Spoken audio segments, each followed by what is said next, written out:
The cargo ship Horizon's Edge moved through the darkness of space like a whale gliding through deep water. Captain Jake Morrison sat in his command chair watching the stars drift past the viewport. He had been doing this job for 12 years now, and he loved every moment of it. His ship carried medical supplies from Earth to the outer colonies. It was simple work and peaceful work, and that was exactly how Jake liked it. The bridge was quiet, except for the soft hum of the engines. Lisa Grant sat at the pilot station checking their route to the Velian colonies. She was young and skilled and had never wanted to do anything except fly ships through the stars. Danny Chen worked in the engineering bay below, keeping everything running smoothly. Karen Blake was in the medical storage area, making sure all the supplies were properly secured for the journey. They were a small crew, but they worked well together. They were friends more than co-workers. Jake looked at the calendar display on his screen. The year was 2547. Humanity had been part of the Galactic Council for 230 years now. In all that time, humans had built a reputation as the friendly species, the ones who would rather talk than fight, the ones who brought new ideas and solved problems with creativity instead of violence. Other species in the galaxy saw humans as soft, perhaps, but useful. Good at building things. Good at fixing things. Good at making friends. The comm system beeped, and Jake pressed the button to answer. A Velian face appeared on the screen.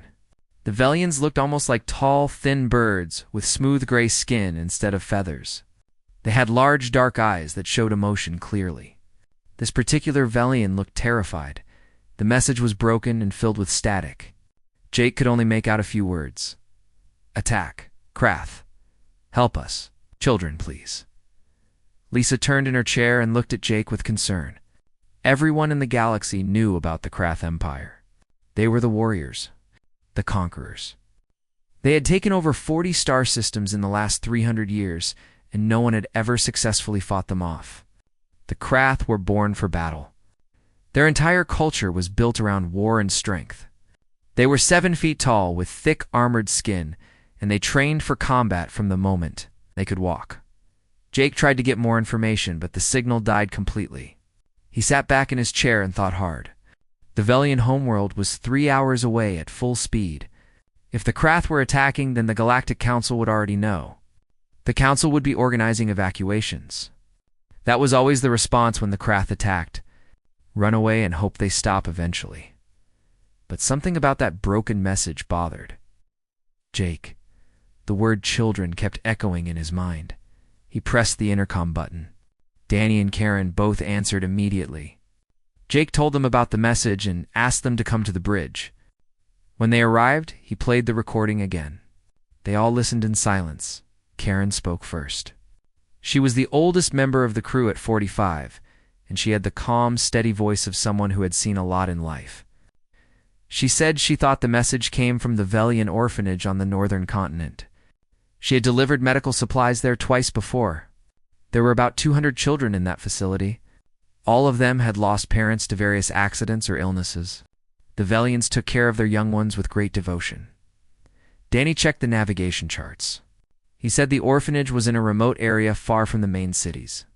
If the council was organizing evacuations, they would focus on the population centers first.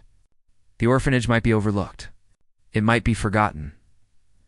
Lisa looked at Jake, and he could see the question in her eyes. What are we going to do? Jake knew what the smart thing was. The safe thing. Turn around and head back to council space. Let the military handle it. Except the council did not really have a military. Most species in the galaxy had small defense forces, but nothing that could stand up to the Krath. Humanity had no military at all. Earth had not had soldiers or warships for 200 years. Jake stood up and walked to the viewport. He looked out at the stars and thought about his own childhood. He had grown up in a small town in Colorado. He remembered feeling safe and cared for. He remembered teachers and neighbors who looked out for all the kids. He tried to imagine being a child trapped and afraid while monsters came closer. He turned back to his crew. He told them he was going to the Velian homeworld. He was going to try to reach that orphanage. He said he would understand if any of them wanted to stay behind. This was not what they signed up for. This was dangerous and possibly stupid. Lisa laughed. It was a short, bitter sound. She said there was no way she was letting Jake fly into a war zone without her. Someone had to keep him from crashing into things. Danny nodded and said he could probably rig up some kind of defensive measures. Nothing fancy, but maybe enough to keep them alive for a little while. He did not sound confident, but he looked determined. Karen just smiled. She said those children would need medical care. Someone had to be there to help them. Jake felt something warm spread through his chest. Pride, maybe. Or love for these people who chose to do the right thing, even when it was hard. He sat back down and told Lisa to set course for Velian. Maximum speed. The horizon's edge turned and accelerated toward danger. None of them knew what they would find when they arrived. None of them had ever been in combat. None of them had ever fired a weapon at another living being. They were civilians. Cargo haulers, the softest of the soft species in the galaxy. But something stirred in Jake as the ship jumped faster than light speed. Something old and deep. He found himself thinking about flight patterns that he had never learned. Evasive maneuvers that should have been impossible for a cargo ship. His hands moved over the control panel, preparing systems that he normally never touched. Lisa felt it too. She kept running combat scenarios in her head, even though she had no combat training. Her body remembered things her mind did not. In the engineering bay, Danny looked at his tools with new eyes. He saw weapons potential in every piece of equipment. His mind raced with designs and modifications that seemed to come from nowhere. Karen organized medical supplies with ruthless efficiency. She mentally prepared for triage situations. For battlefield medicine? For things she had only read about in historical texts. None of them understood what was happening to them. They only knew that children needed help. They only knew that running away felt wrong. The horizon's edge raced through the darkness toward a war. Aboard that small cargo ship for humans, prepared to do something their species had not done in centuries, they prepared to fight. And, deep in their DNA, ancient instincts began to wake from a very long sleep. The horizon's edge dropped. Out of faster-than-light travel at the edge of Velian space. What Jake saw through the viewport made his blood run cold. The planet below was burning. Smoke rose from at least a dozen cities. Debris floated in orbit where Velian defense stations used to be. And cutting through it all was a massive ship painted in dark red and black. Lisa identified it immediately from the database. Krath cruiser-class warship. Name was Deathbringer. It had enough firepower to level a continent. The ship was 3 times the size of the horizon's edge and built specifically for war. Every angle was sharp and threatening.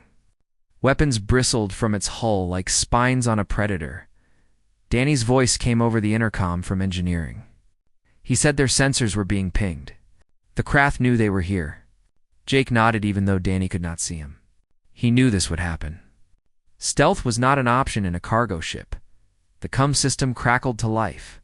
A deep, growling voice spoke in the common galactic language. The translator made it sound almost civilized, but Jake could hear the contempt underneath. The Krath commander identified himself as Zrosk.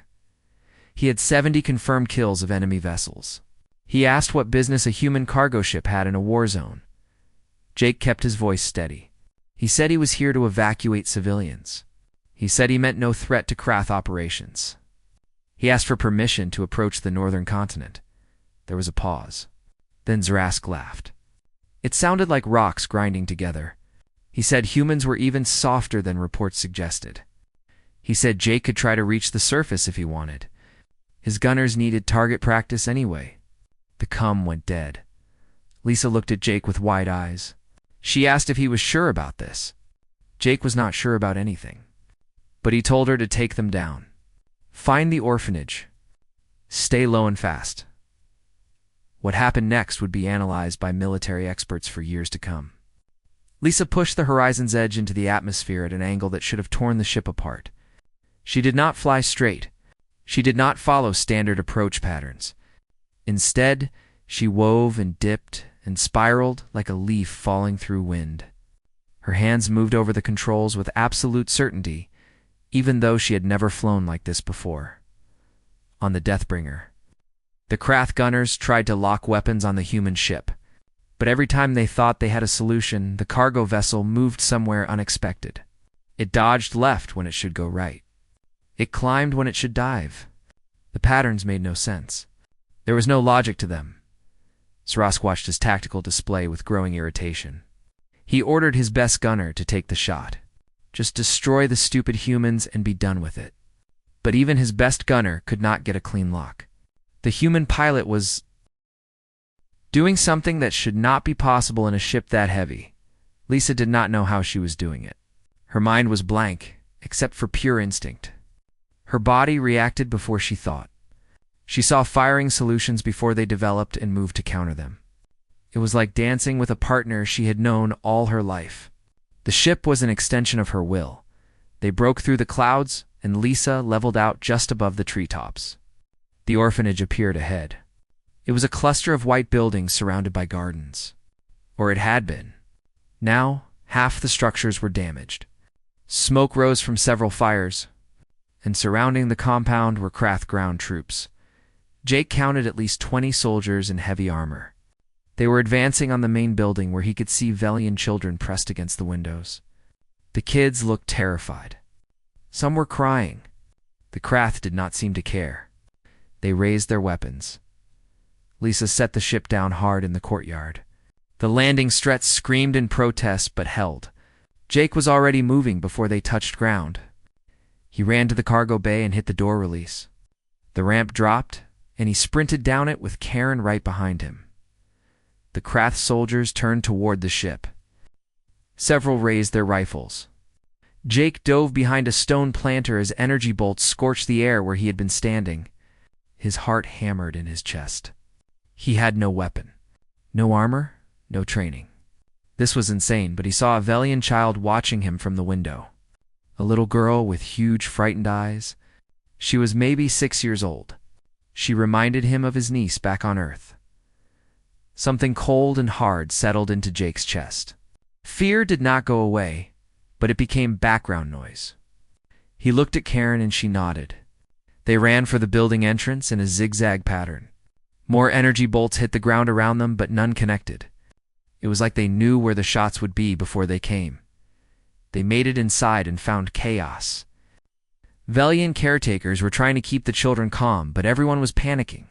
Karen immediately started organizing. She told the adults to get the kids to the center of the building away from windows. She spoke with such authority that they obeyed without question. Jake found the maintenance closet. He needed something, anything. He pulled out tools and equipment. His hands sorted through items at incredible speed.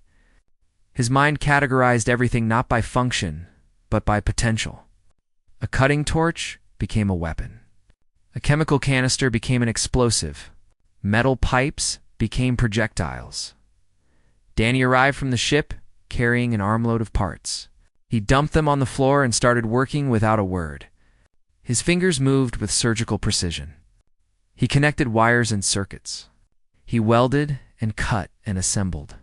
Within 30 minutes, he had built 3 crude but functional pulse weapons from cargo equipment and maintenance supplies. He looked at what he had created with surprise. He had no idea how he did it. The knowledge just appeared in his mind when he needed it. Lisa came in from the ship. She had stayed at the controls, ready to lift off if needed. Now she locked the ship down and joined them. Jake handed her one of the improvised weapons. She took it, and her hands stopped shaking. The weight felt right. Natural, a Krath soldier smashed through the front door. He was massive and armored and carried a weapon designed to kill. He saw Lisa standing there with her makeshift gun. He saw a human female. Soft species. Weak. No threat. He raised his rifle toward. A group of Velian children huddled in the corner. Lisa fired. The pulse bolt hit the Krath soldier in the center of his chest plate.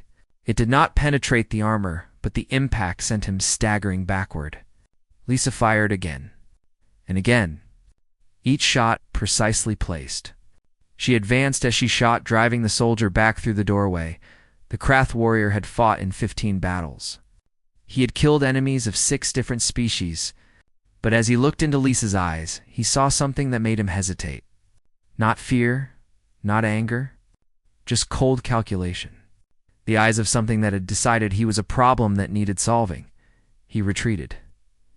Lisa stopped at the doorway. She did not pursue. She just watched him go, then turned back to the children. Her hands were steady. Her breathing was calm. She had just driven off a trained Krath warrior, and she looked like she had done nothing more difficult than a regular job. Jake stared at her. Karen stared at her. Danny stared at her. Lisa looked at the weapon in her hands. She looked at her friends. She said quietly that they should probably set up defenses. More would be coming, and they did. For 6 hours, the Krath sent soldiers. For 6 hours, for humans with improvised weapons and zero combat training held them off. They used tactics that should not have worked. They set traps from furniture and supplies. They created firing positions that maximized cover. They worked as a team with perfect coordination even though they had never trained together. The Velians watched in amazement. The children stopped crying. They watched these strange, soft humans fight like demons to protect them.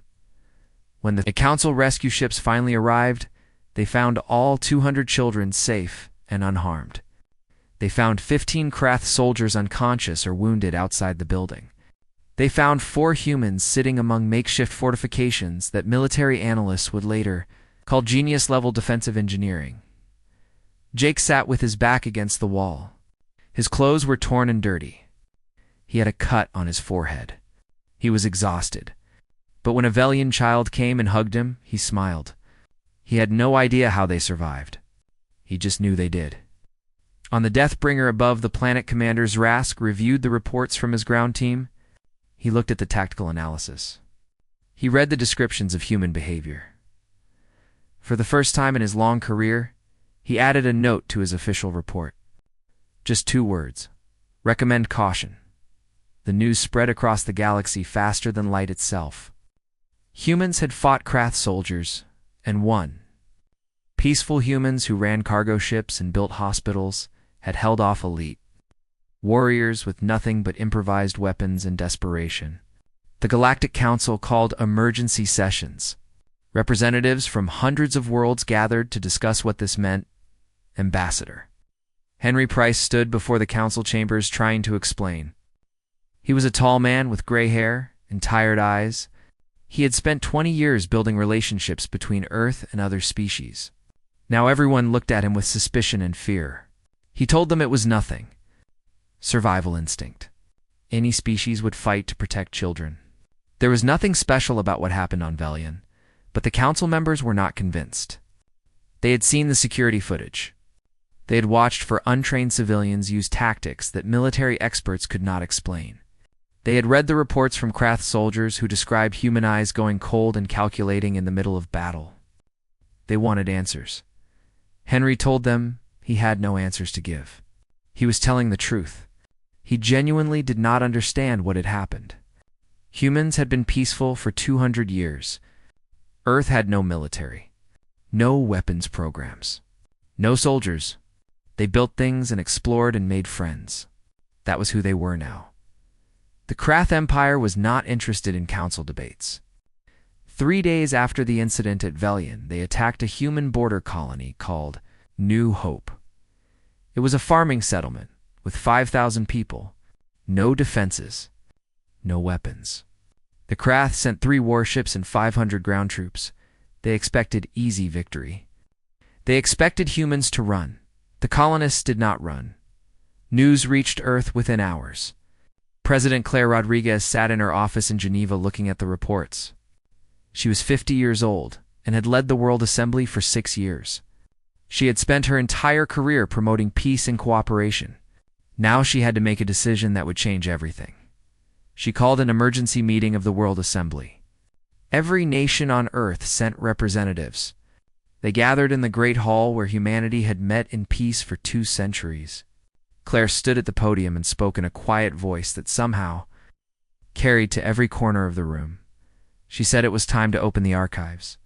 The room went completely silent. Everyone knew what that meant.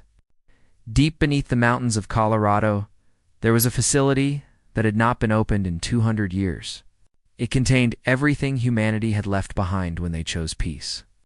weapons designs, battle tactics, strategic doctrines, the complete military history of a species that had spent 10,000 years learning how to kill each other. After the last war, when billions died and cities burned and weapons were used that could crack continents open, humanity had made a choice. They gathered all their military knowledge and locked it away. They swore they would never fight each other again. They built a new civilization based on cooperation instead of competition. They destroyed their weapons and built hospitals. They turned warships into exploration vessels. They forgot how to be soldiers, except they had not really forgotten. They had just chosen not to remember. The vote was unanimous. Open the archives. Not because humanity wanted war, but because the Krath were forcing their hand, because human colonies were under attack, because choosing peace did not mean accepting slavery or death. Admiral Nathan Cross was 87 years old. He had been a historian for the last 60 years. Before that, he was a naval officer, but there had been no navy to command. He spent his life studying the wars of the past and teaching people why they should never happen again. Now the government called him and asked him to remember everything he had spent his life trying to forget. He flew to Colorado and entered the facility with hands that shook slightly. The doors opened with a hiss of air that had been sealed for 2 centuries. Inside were rows and rows of data storage, holographic displays, training simulators, everything needed to turn peaceful people into warriors. Nathan stood in the center of the main archive room and looked at it all. The Battle of Thermopylae, where 300 Spartans held off an army. The campaigns of Alexander, who conquered the known world by age 30. The strategies of Sun Tzu, who understood that the best victory was the one you did not have to fight for. Blitzkrieg tactics that changed warfare forever. Carrier battle groups that controlled the oceans. Nuclear deterrence theory. Cyber warfare. Orbital combat doctrine. 10,000 years of humans learning how to destroy each other. Refined and perfected through countless wars. Every mistake analyzed. Every victory studied. Every defeat learned from. Nathan began the work of training a new generation. Volunteers came from every colony. Jake Morrison and his crew were among the first to arrive. They were heroes now, whether they wanted to be or not. The galaxy had seen what they could do. The training was different from other species. The Krath trained warriors from birth in rigid hierarchies and strict discipline. The Velians used honor codes and ritual combat. The Threxians relied on overwhelming numbers and hive tactics. Humans learned by doing. They were given problems and told to solve them. They were put in simulations and told to survive. They were taught principles, not procedures. Adapt, improvise, overcome, think like prey, and strike like predators. Jake found himself learning things that felt familiar, even though he had never done them before. Ship combat tactics, boarding actions, orbital assault patterns. His mind absorbed it all like a sponge absorbing water. It was not new knowledge, it was remembering. Lisa excelled at fighter tactics. She flew simulations that should have been impossible and made them look easy. Her instructors stopped trying to teach her and just watched her invent. New maneuvers. Dodney became a master of what they called battlefield engineering. Give him any equipment and he could turn it into a weapon or a defense or a trap. His creativity was limited only by available materials. Karen studied combat medicine, but she also studied something else. Psychological warfare. Understanding the enemy. Finding weaknesses. She had a gift for reading people and situations. She could predict what opponents would do before they did it. Within 3 months, Earth had assembled a fleet. 30 ships. None of them were designed as warships. They were cargo haulers and colony transports and mining vessels and exploration craft. But human engineers had modified them. Added weapons. Reinforced hulls. Installed tactical systems. The ships looked wrong to military experts from other species. They had no unified design, no standard armament. Each one was different, customized, built around the strengths of its crew. Admiral Nathan Cross took command of the flagship. It was called the Resolution. It had been a deep space research vessel. Now, it carried enough firepower to fight a cruiser. Jake Morrison was named second in command, a civilian cargo captain promoted to military officer in a matter of weeks. The fleet prepared to depart for New Hope Colony, where the craft had landed, and were advancing on the settlements. The colonists were holding out, but barely. They needed help. The night before departure, Nathan gathered all the ship captains together. They stood in the briefing room looking at star charts and tactical displays. Most of them had never been in combat before 3 months ago. Now they were going to face the most feared military force in the galaxy. Nathan looked at them and spoke clearly. He said they needed to understand something important. Humanity did not forget how to fight. They chose to stop. They chose peace, not from weakness, but from strength. They had learned the terrible cost of war and decided there had to be a better way, but choosing not to fight was not the same as being unable to fight. He told them that every species in the galaxy thought humans were soft. They thought 200 years of peace had made humanity weak. They were wrong. 200 years of peace had made humanity strong enough to choose restraint, strong enough to value life, strong enough to build instead of destroy. But when building was not enough, when words failed and friends were threatened, then humanity would remember what they had chosen to forget. Nathan looked each captain in the eyes. He said they were not going to New Hope to conquer or to seek glory. They were going to protect people who could not protect themselves. They were going to show the Krath that mercy was a choice, not a weakness. And if the Krath did not understand that lesson, then humanity would teach it. It's the hard way. The fleet launched the next morning. 30 ships crewed by people who had been farmers and engineers and teachers just months before. They left Earth orbit and jumped too faster than light speed, heading toward their first real battle, in the cargo hold of the Resolution. Jake Morrison sat cleaning a weapon. He had never held a gun before the Velian incident. Now it felt natural in his hands. He thought about the children they had saved. He thought about the colonists on New Hope waiting for rescue. He thought about what Admiral Cross had said. Restraint is not inability. Jake stood and walked to the viewport. He looked at the stars, streaking past. Somewhere out there, the Krath were learning that they had made a terrible mistake. They had assumed human peace meant human weakness. They were about to discover the difference between choosing not to fight and not knowing how to fight. The sleeping gods were waking up, and they remembered everything. The Krath war fleet waited at New Hope Colony, like a pack of predators surrounding wounded prey. Supreme General Vrkoth commanded 300 warships from his flagship, the Crimson Fang. He had crushed 50 rebellions in his career. He had conquered 12 star systems personally. He expected this battle to be quick and easy. Humans had 30 converted civilian ships. He had 300 purpose-built warships. The outcome seemed obvious. Vrkoth reviewed the intelligence reports about humans. Soft species, weak bodies, no natural weapons or armor. They had been peaceful for 2 centuries. One minor incident on Velian did not change that. 4 humans got lucky against some ground troops. That was all. Space combat was different. Space combat required discipline and training and experience. The Krath had all of those things. Admiral Nathan Cross brought the human fleet out of faster-than-light travel at the edge of the system. His sensors immediately detected the Krath formation. Standard battle deployment. Heavy cruisers in the center. Destroyers on the flanks. Fighter screens forward. It was textbook Krath tactics. The same formation they had used to win 100 battles. Nathan smiled. Predictable was good. Predictable meant he knew what they would do. He opened a channel to all human ships.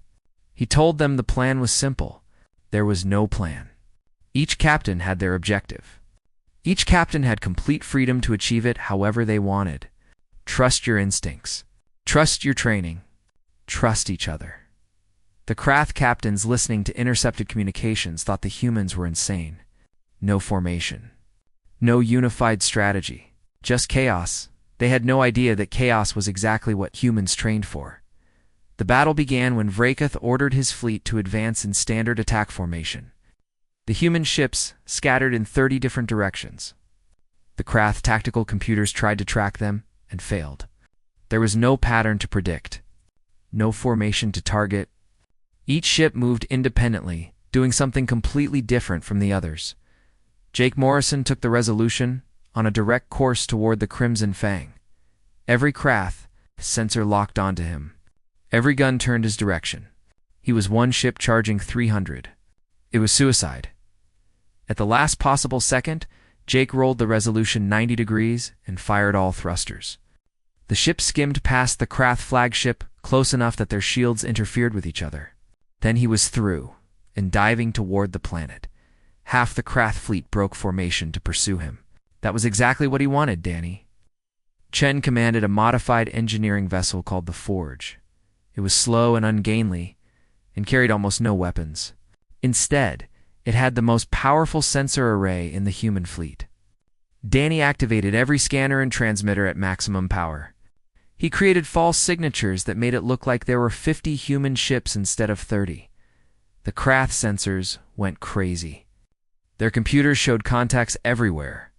They fired at ghosts, while real human ships slipped past their defenses. Lisa. Grant flew a converted racing yacht she had named the Valkyrie. It was the smallest and fastest ship in the fleet. She dove into the Krath fighter screen like a hawk among pigeons. The enemy fighters tried to track her, but she moved too fast and too unpredictably. She would appear, fire, vanish, appear somewhere else. The Krath pilots had never fought anything like her. She was not trying to destroy them. She was trying to confuse them, make them waste ammunition, tie up their fighters so they could not attack the larger human ships. It worked, Karen. Blake commanded a hospital ship called the Mercy. It had no weapons at all, just medical facilities and rescue equipment. She took it straight down to the planet's surface where the colonists were trapped. Krath ground forces tried to target her, but human fighters kept them busy. She landed in the middle of the settlement and started loading civilians. The Krath were confused. Humans were fighting but also rescuing, attacking but also defending. There was no logic to it, no single strategy. It was like fighting 30 completely different enemies at the same time. Vrakoth watched his tactical display with growing anger. His ships had superior weapons, better armor, more firepower, but they could not land a solid hit on the human vessels. Every time his gunners thought they had a target, the humans did something unexpected. One human cargo ship flew straight at a Krath destroyer. The destroyer prepared to fire. At the last second, the cargo ship dumped its entire load of mining explosives and veered away.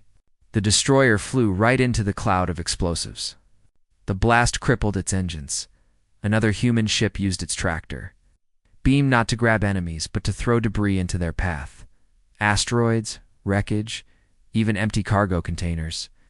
Anything to disrupt Krath formations. A human medical transport filled its cargo bay with reflective chaff and spread it across space. Krath sensors could not see through it. Their targeting systems went blind. Humans fought dirty. They used tricks. They improvised. They turned every weakness into a strength and every tool into a weapon. But the Krath still had numbers. Eventually, some human ships took damage. The Resolution lost shields. The Forge had hull breaches. 3 human vessels were forced to retreat with critical systems failing. Vrakoth saw this and ordered a full assault. Concentrate fire. Overwhelm them with sheer firepower. End this. That was when Jake Morrison did something insane. He took the Resolution on a collision course with a Krath heavy cruiser called the Iron Thunder. The cruiser was 3 times his size. Ramming it would destroy both ships. The Krath captain of the Iron Thunder laughed. Humans would not sacrifice themselves. They valued individual lives too much. This was a bluff. Jake was not bluffing. At the last possible instant, he fired every weapon. The Resolution had directly into the cruiser's engine core. The explosions tore through both ships. Then Jake ejected the Resolution's entire crew in escape pods while he stayed at the controls and actually rammed the crippled cruiser. The Iron Thunder broke apart. The Resolution was destroyed, but Jake's escape pod was already being picked up by the Valkyrie. Lisa had been waiting for exactly this moment. She grabbed the pods and jumped to faster than light speed before the Krath could react. The Krath fleet stared at the debris. A human captain had just sacrificed his ship deliberately, used it as a weapon. Humans were supposed to be soft, supposed to value life above all else. What kind of species destroys their own vessel as a tactic? Vraakith suddenly understood something terrifying. Humans did value life. They valued the lives of those colonists on the planet below. They valued the lives of their crew, which was why Jake evacuated them first. But they did not hesitate to sacrifice ships or equipment, or anything else, if it meant protecting people they cared about. The Krath valued honor and strength and victory. Humans valued each other, and they would do absolutely anything to protect their own. That made them unpredictable. That made them dangerous. Vraakith watched as the Mercy lifted off from the planet's surface loaded with civilians. Watched as human ships that should have been destroyed hours ago kept fighting with damaged systems and failing shields. Watched as they learned from every exchange and got better in real time. He had fought this battle for 6 hours. In those 6 hours, the humans had learned more about fighting Krath than most species learned in years. They adapted. They evolved. They improved. If the battle continued, the Krath would probably win through sheer numbers. But Vraakith realized something that made his blood run cold. These humans had no formal military 3 months ago. They were civilians. Cargo haulers, farmers, engineers, and they were fighting his elite fleet to a standstill. What would they be like with 6 months of experience? A year? 10 years? What would they be like if Earth actually built a real military, instead of converting civilian ships? Vraakith had spent his entire life studying warfare. He knew when to advance and when to retreat. He knew when victory was not worth the cost. He looked at the tactical display one more time. Looked at the humans still fighting with ships held. Together by desperation and willpower, he gave the order to withdraw. His officers stared at him in shock. They still outnumbered the humans 5-1. They could win this. Vraakith told them to look at the display. Really look. Every exchange. Every skirmish. The humans were learning. They were getting better. If the Krath stayed and fought, they would win this battle. But the humans would learn everything about Krath tactics, and then the next battle would be harder. And the next. And the next, better to retreat now while the Krath still had advantages. Better to report back to the Empire that humans were not what they seemed.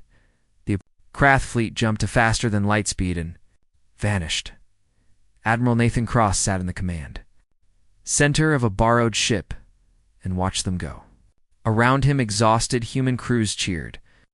They had done it. They had fought the Krath Empire and survived. Nathan did not cheer. He understood what had just happened. The Krath did not retreat because they were beaten. They retreated because they were smart. They recognized a threat when they saw one. Jake Morrison's voice came over the comm. He was alive and already asking for another ship to command. Nathan smiled despite himself. Humans were good at many things. One of those things was refusing to quit. The human fleet regrouped. They had lost 2 ships completely and 8 more were badly damaged.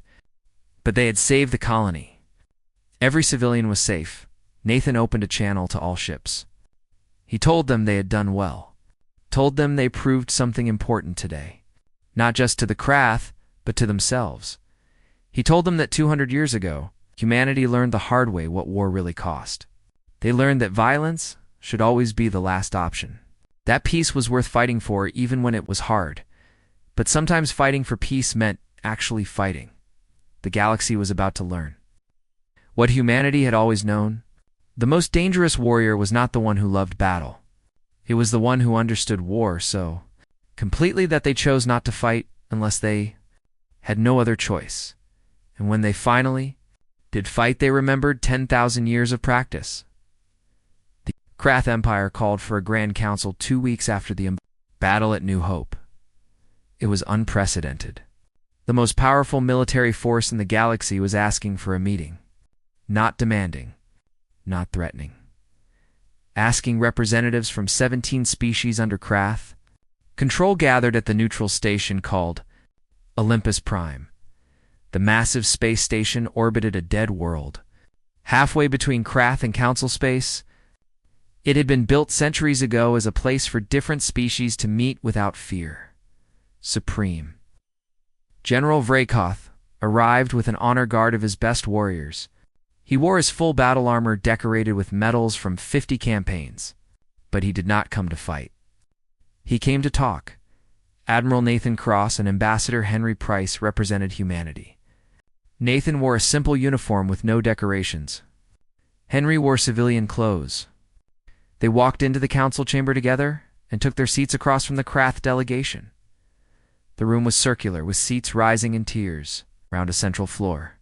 Hundreds of beings from dozens of species watched as the meeting began. This would determine the future of the galaxy. Vrakath spoke first. His voice was deep and controlled. He said the Krath Empire acknowledged human military capability. He said they had underestimated humanity, and that was a mistake they would not make again. He proposed a treaty. The Krath would cease all expansion toward human space. In exchange, humanity would not interfere with existing Krath territories. It was more than the Krath had ever offered anyone. Some species had fought them for years just to get a ceasefire. The Krath were offering permanent peace to a species they had only fought once. The council chamber erupted in whispers. Ambassador Henry Price looked at Admiral Nathan Cross. Henry was ready to accept. This was everything they could hope for. Peace without more bloodshed. But Nathan stood up. He said no. The whispers stopped. The entire chamber went silent. Vrakath's armor plates shifted in what might have been surprise or anger or both. Henry grabbed Nathan's arm and whispered urgently, "What are you doing? This is a good offer. We cannot fight the entire Krath Empire." Nathan gently removed Henry's hand. He looked at Vrakath and spoke clearly so everyone could hear. He said, "You are right. We cannot defeat the entire Krath Empire with 30 ships." He activated a holographic display in the center of the room. It showed Earth's orbital space. When the human fleet had left 3 months ago, there were 30 converted civilian vessels. Now there were 500. Proper warships. Purpose-built. Armed and ready, Nathan said humanity spent 200 years building the largest civilian infrastructure in the galaxy. Shipyards around every colony. Manufacturing on every world. Construction capability that outpaced any other species. When they built for peace, they built more than anyone. When they decided to build for war, the results came fast. The council members stared at the display. 500 warships in 3 months. Most species would take decades to build such a fleet. But Nathan was not done. He said, however, "We do not want war. We never did. We stopped fighting each other because we learned something you have not." Vrakath leaned forward. He asked what lesson could humans possibly teach the Krath about strength. Nathan changed the display. It showed images from Earth's history, cities burning, weapons that could level mountains, wars that killed billions, the last war that nearly destroyed humanity completely. He said we fought ourselves to the edge of extinction. We built weapons that could crack planets. We turned our homeworld into a graveyard. And then we stopped. Not because we were weak. Because we were strong enough to choose differently. He looked at Vrakath directly. He said, "Here is our counteroffer. The Krath Empire releases all subjugated worlds. Every species under your control goes free. In exchange, we will share our technology, our medicine, our agriculture, our construction methods. We will help you build what we built. A civilization that does not need conquest to thrive." The chamber exploded. Species under Krath rule started shouting. Hope lit their faces for the first time in generations. The Krath delegation bristled. Several warriors reached for weapons they were not carrying. Vrakath raised a hand and his warriors settled. He asked if Nathan was serious. "Help those who fought against you?" Henry stood up beside Nathan. He said, yes. That is what we have been trying to do for 2 centuries. Share, cooperate, build together. You just were not listening. A small Velian representative stood from the back of the chamber. She was young, and her voice shook, but she spoke clearly. She asked if it was true. What they said about humans? That humans cry at sad stories, but laugh in battle. That they bond with anything, including their enemies' children. That they would die for strangers without hesitation. Lisa Grant was sitting in the human delegation. She stood and answered. She said yes. All of it. We are contradictions. We are the species that will weep over a dying animal, then fight an army to save it. We make friends with anything that moves and weapons from anything that does not. We are terrifying because we are not consistent. Danny Chen stood next. He said, we are survivors who became builders, who became explorers, who became friends to anyone who would have us. But if you threaten what we protect, the builder becomes a warrior in seconds. Karen Blake stood last. She said, we know what we are capable of. We know the darkness we carry. That is precisely why we choose light. Vrakath sat very still. His warriors looked to him for guidance. The subjugated species watched with desperate hope. The Galactic Council held its breath. He asked, what happens if the Krath refuse this offer? Nathan's expression did not change. He said, then you will learn why we were called the sleeping gods of war. Not because we fight, but because when we wake we remember everything. Every tactic, every strategy, every innovation from 10,000 years of warfare. You have been fighting for 300 years. We fought for 10 millennia against ourselves. Against enemies who could predict our every move because they thought exactly like us. He paused. He said, you bred warriors. We bred engineers who become warriors when needed, then go back to building. You built a war machine. We built a civilization that converts to a war machine in weeks, then converts back when finished. You fight to conquer. We fight to protect. And there is no more dangerous enemy than someone protecting what they love. The silence stretched. Rakath looked at his warriors. Looked at the subjugated species. Looked at the 500 human warships on the display. He asked for time to deliberate. The council recessed for 3 days. On the 3rd day, Rakath returned. He stood before the assembly and announced that the Krath Empire would accept human terms. Not because they feared human weapons, though they did, but because he was a warrior, and warriors understood when a battle could not be won. The humans offered something more dangerous than firepower.